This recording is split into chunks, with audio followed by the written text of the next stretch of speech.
It's very fulfilling and joyous. In fact, since my 7 years of midwifery, today is my most fulfilling moment because I feel like I have saved a mother at her vulnerable state.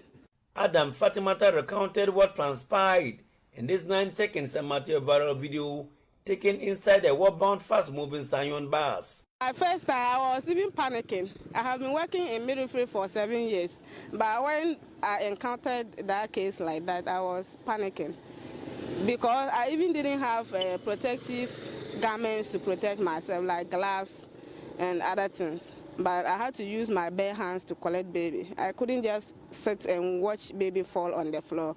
I had to catch baby. Adam Fatimata works at the Solo District Hospital as a midwife. She was on her way to work on a private commercial vehicle with 15 others, including a pregnant woman who was due for delivery and had been referred from the Kolmaha Chips compound to the Upper West Regional Hospital.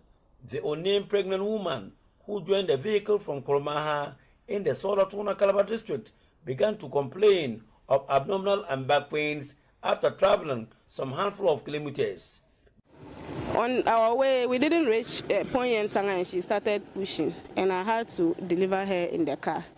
When we got to Ponyentanga Clinic, I made the car to branch there, and we took mother and baby inside the clinic for further care.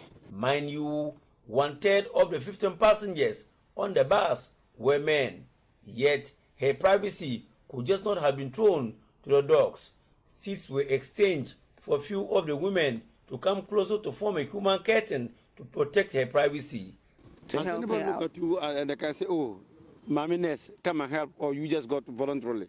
No, I was seated behind her, and the labor was ongoing, and she was crying and screaming and all that, and I felt uncomfortable. I felt her pain, in fact, and her relative who was sitting by her was holding her, and I had to exchange seats with someone who was closer to her to help her relative support her.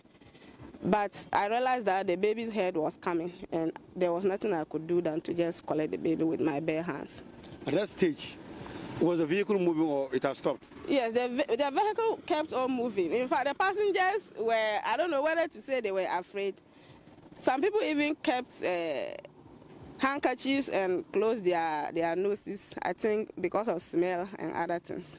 I didn't feel embarrassed. I was only feeling embarrassed for the woman because it was in a crowd and her privacy was exposed. I only felt bad for her, but me personally as a midwife, I didn't feel bad because I felt I was doing my job.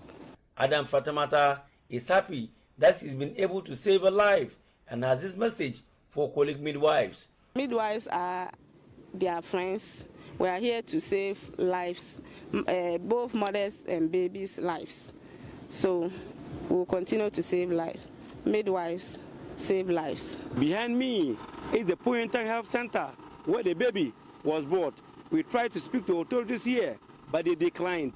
Though they conceded that both baby and mother were at the health center for close to an hour, we battled it out with authorities of the Poyenta Health Center to have access to them. We were made to make calls to the West District Director of Health Services, Cecilia Kakraba, but we met a stiffer rejection from her. The unnamed mother and baby were later referred to the Upper West Regional Hospital for further medical examination and later discharged. In all this, one woman who also doubles as a midwife stands tall and needs to be celebrated for her bravery, tenacity, and commitment.